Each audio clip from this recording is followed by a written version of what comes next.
नमस्कार मित्रों,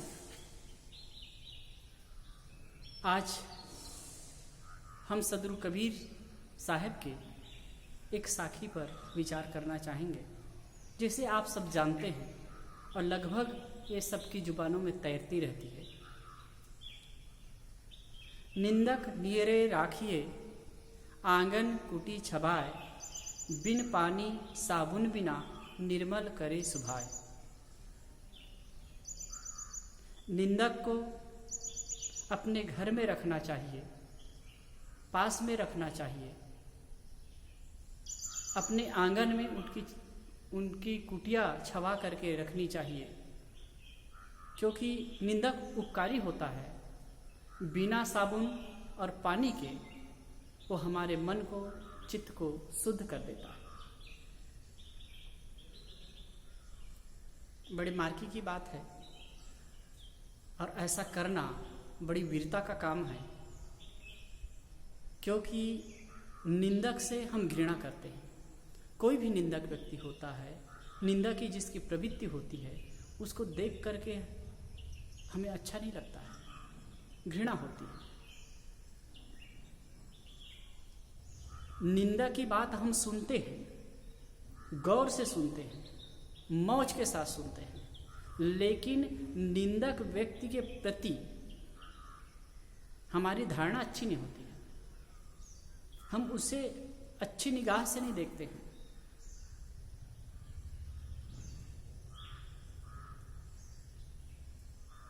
और ये बात भी समझने योग्य है कि निंदक को हम भले अच्छा ना माने, लेकिन निंदा की प्रवृत्ति हम में भी होती है। निंदा सुनने की हम में प्रवृत्ति है और निंदा करने की प्रवृत्ति है। दूसरे की हम निंदा करते हैं और दूसरे की बात को चाव से सुनते हैं। लेकिन यदि कोई व्यक्ति हमारी निंदा करे या और हमारे पास में करे, तो वो बहुत बुरा लगता है, अच्छा नहीं लगता है, गुस्सा आता है।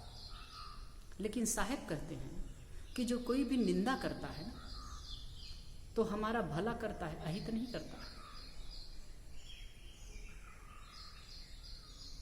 क्योंकि जो निंदा करने वाला है हमारी बुराई को उघाड़ता है, बुराई को दिखाता है।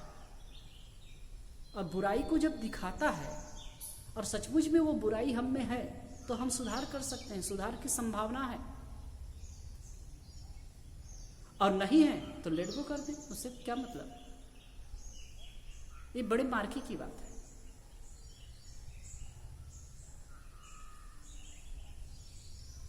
वैसे किसी की निंदा नहीं करनी चाहिए।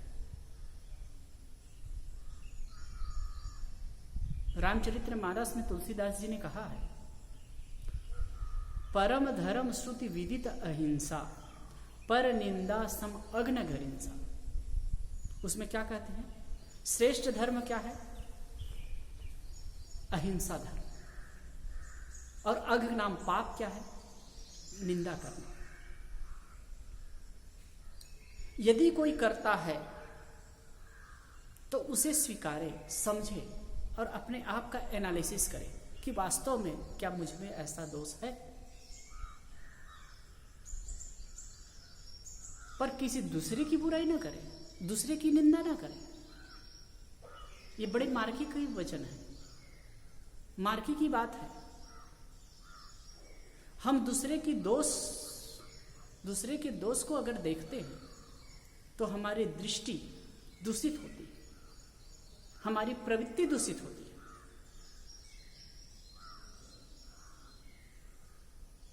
पर कोई देखकर हमारे दोषों को बताता है, तो यदि हमारा दृष्टिकोण सही है तो हमारी दृष्टि में शुद्धि आ सकती है, हमारा मन शुद्ध हो सकता है।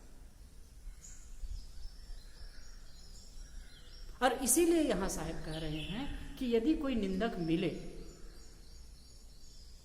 निंदा करना वाला हो, तो उसे उपकारी समझ करके अपने पास में रखना चाहिए, क्योंकि वो बताता जाएगा ना क्या है, उससे हमारा लाभ ही हो। और वैसे हम सबको चाहिए हम किसी की निंदा ना करें, हम अपने लिए सोचें, हम किसी के लिए किसी की निंदा ना करें, क्योंकि निंदा जब करते हैं तो हम गलत चीज़ों को देख करके ही करते हैं। अच्छी चीज़ों की प्रशंसा होती है, अच्छी बातों की, अच्छे स्वभाव की तो प्रशंसा होती है, गलत बातों की निंदा होती है। तो ये भी कहा गया कि आप निंदा करते हैं तो ये पाप है। ये पाप कैसे है और कैसे हम पर लागू होता है, मैं कहना चाहूँगा। जैसे कि किसी ने, वैसे निंदा करना भी पाप है और निंदा सुनना भी पाप है।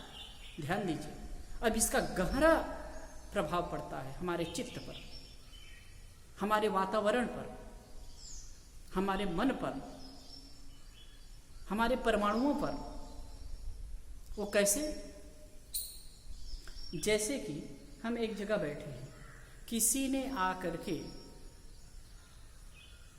किसी की गलती की चर्चा की, किसी के दोष को उघाड़ा, बताया, और हम उसे भाव से सुन रहे हैं। प्राय होता है सत्संग और ज्ञान की चर्चा, सद्विचार की चर्चा हम उतने इंटरेस्ट के साथ नहीं सुन पाते हैं जितने किसी की निंदा चुगली की बात सुनते हैं। गलत समझ करके भी हम इंटरेस्ट के साथ उसे सुनते हैं। तो मानो कि किसी ने इस प्रकार की बातें कही, किसी की निंदा की बात कही और हमने भावपूर्वक सुना, तो क्या होगा? सामने वाले ने बात कही, वो तो दोष देख करके आया है, दोष दृष्टि वाला है, तो सामने वाला जो दोषी है उसका भी पाप इनके सिर पर है, और उनकी बात को हम सुनते हैं तो उसका कुछ पाप हमारे ऊपर भी आ जाता है, क्योंकि हमारा चित्त दूषित हुआ ना। पाप ऐसा कुछ नहीं बाहर से आ गया, लेकिन चित्त तो दूषित हुआ। फिर उनके प्रति हमारी भावना तो गलत होगी, चाहे कोई अच्छा भी हो, कोई अच्छा भी हो, और उसके बारे में कोई चर्चा आकर के करे हमारे पास में, उसकी गलत चर्चा करे, उनके दोषों की चर्चा करे, तो हमारे मन में क्या होगी? खिन्नता, या उनके प्रति हमारे मन में दुर्भावना पैदा हो जाएगी। इसलिए ऐसी कोई चर्चा करते हैं ना, तो उससे दूर हटना चाहिए। न निंदा की बात करनी चाहिए और न ही सुननी चाहिए।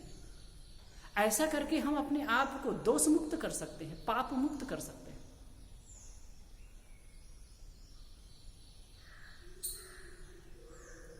एक जगह और रामायण में आया है, हरिहर निंदा सुने जो काना, पाप होए गौघात समाना। इसमें तो कहा गया, हरि नाम विष्णु और शंकर की निंदा कोई करता है और इसे हम कान से सुनते हैं, तो फिर गौ हत्या के समान पाप होता है। ये उनकी बात नहीं है, किसी की भी आप निंदा को सुनते हैं। हाँ, किसी की दोष कहने का फल ये होना चाहिए, दोष कहने के अधिकारी हम तब हैं या सुनते हैं तो वो सही हो सकता है कि हम उनको जा करके उनके सुधार के लिए बता सकें, दुर्भावना रहित हो करके उन्हें सजेस्ट कर सकें, तब तो इसकी सार्थकता है। और यदि नहीं कर पाते हैं तो पाप तो है। और दूसरी बात यह भी समझना होगा कि यदि हम किसी दूसरे की निंदा करते हैं तो इससे हमारा मन ही मलिन नहीं होता है, हमारे शरीर के परमाणु भी दूषित होते हैं। हमारे मन में विकार पैदा होने के कारण शरीर के परमाणुओं में भी विकृति आती है, हम शरीर से रोगी होने लगते हैं।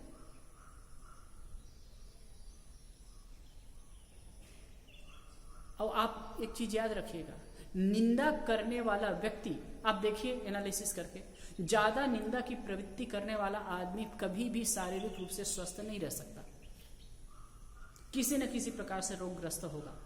जो बार बार दूसरे की बातों को कान देकर के सुनता है और दूसरे के पास जाकर के कहता है, उसकी प्रवृत्ति दूषित है ना, मन दूषित है ना, तो फिर वो अच्छा कैसे हो सकता है? शारीरिक रूप से भी वो स्वस्थ कभी नहीं हो सकता।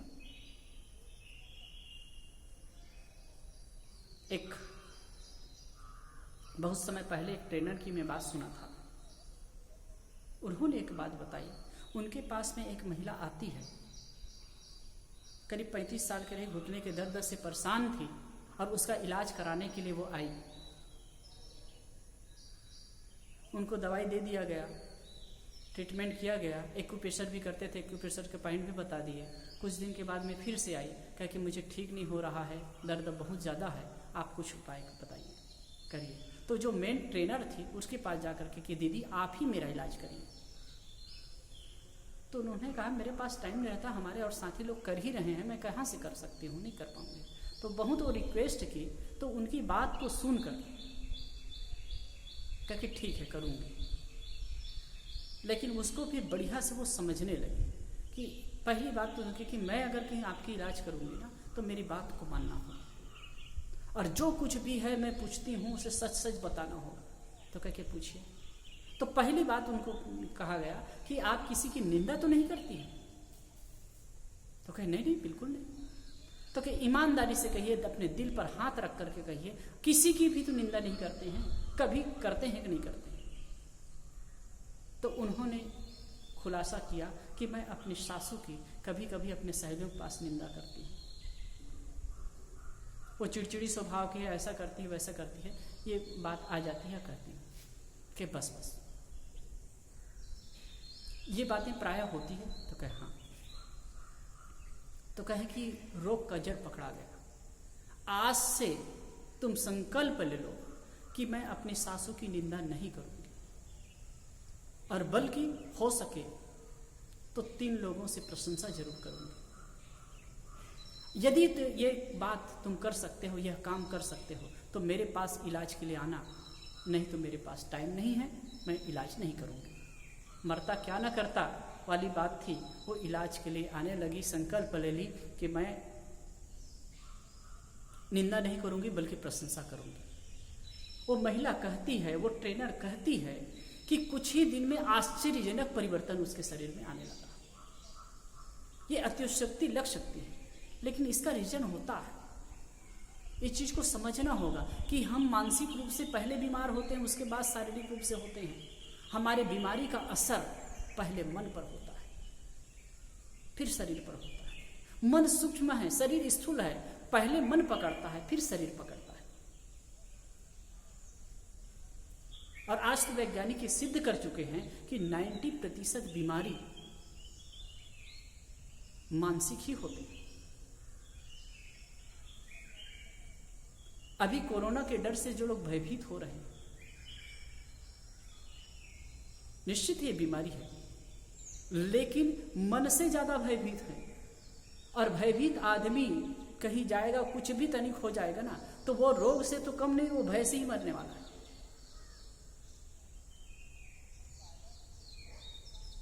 इसलिए मैं आप सबसे अपील करता हूं कि किसी निंदा की जो प्रवृत्ति है उसको छोड़िए, किसी की निंदा मत करिए, जो जैसा करता है करने दीजिए। हाँ, अगर आपके मातहत हैं, आपके नजीक है, रिलेशन में है, आपके सगे संबंधी हैं, और वो कोई गलती करता है, तो अगर कहीं आप कह सकते हो तो सामने से भैया ऐसा ऐसा है, इसमें सुधार करो, ये कह सकते हैं, और फिर आगे वो जाने। वैसे अगर देखा जाए कि गणित की दृष्टि से, एक तथ्य की दृष्टि से, एक मानसिक विचार की दृष्टि से देखा जाए, तो हम कह सकते हैं अगर किसी की करना है ना तो प्रशंसा करिए, निंदा करना है तो निंदा भी कीजिए, और प्रशंसा करना है तो प्रशंसा भी कीजिए। लेकिन कैसे? किसी की बुराई हो तो उसके मुंह पर कहिए, ठीक है ना? किसी की बुराई है, अगर कहीं उसकी गलती है तो उसके मुंह पर कहिए, और प्रशंसा करना हो तो वो दूसरों से कहिए। ये 2 बात अगर करेंगे ना, तो बुराई मुंह पर करेंगे तो उनका सुधार होगा, और प्रशंसा दूसरों में करेंगे तो आपका चित्त अच्छा होगा, सामने वाला उनके प्रति अच्छा भाव रखेंगे और आपको भी प्रशंसा करके अच्छा होगा। लेकिन इसके लिए दिल विशाल चाहिए, बड़ा दिल करना पड़ेगा। अपने को कंजूस और कायर मत बनाइए। प्रशंसा करना सीखिए। प्रशंसा करने लगते हैं ना तो उदार भावना पैदा होती है, अच्छा लगता है। प्रशंसा करके तो देखिए। निंदा मत करिए किसी की दोष। वैसे देखा जाए किसी का दोष हो उसके मुंह पर हम कहते हैं ना तो वो निंदा नहीं है, वो उसके हम दोष बता रहे हैं। निंदा तो तब होती है जब हम दूसरों के पास उसको कहते हैं। अब ये बात होती है जब दूसरों के पास कहने की प्रवृत्ति होती है और दूसरे जो कोई कह रहे हैं उनको सुनते हैं, तो ये दोनों हमारे चित्त को अशुद्ध करते हैं, अशांत करते हैं और हमारे चित्त को रोगग्रस्त करते हैं और शरीर को भी रोगग्रस्त करते हैं। इस बात को समझिए और आप सबसे मैं अपील करता हूँ कि आप ये निंदा से बचिए, अपने आप को बचाइए। भले कोई निंदा करता हो उसके प्रति दुर्भावना या घृणा मत करिए, लेकिन स्वयं अपने आप को निंदा से बचाइए और अपने आप को रोग मुक्त करिए, मानसिक रोग से मुक्त करिए, शारीरिक रोग से मुक्त करिए। आप सबको बहुत बहुत धन्यवाद। नमस्कार।